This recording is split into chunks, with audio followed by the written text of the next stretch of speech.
Welcome to Power BI certification series, and this is the question number 12 on row level security. Alright, so let's see the question. Which of the following is true about RLS in Power BI? RLS can be applied to both import and direct query dataset.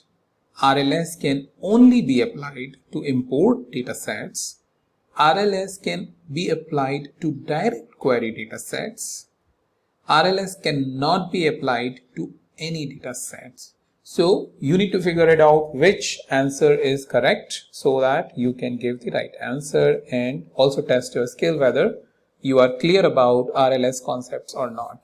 Alright, so if you want to attempt more questions like this, then what I have done is created a Power BI certification question bank where I have given the 60 question with the various mix of the DAX question, data modeling question, Power BI service question, RLS questions, so on and so forth. So this really tests a lot of difficult questions to really test your knowledge. So this is a paid question bank. The link is present in the description. You can buy and get the access of this question bank to test your skills before going to Power BI certification. So along with that link, I have a couple other links, so carefully review all of the information that I have provided in the description because it may be for you immensely helpful. With that, thank you so much, and I'll meet you in the new video with a new topic.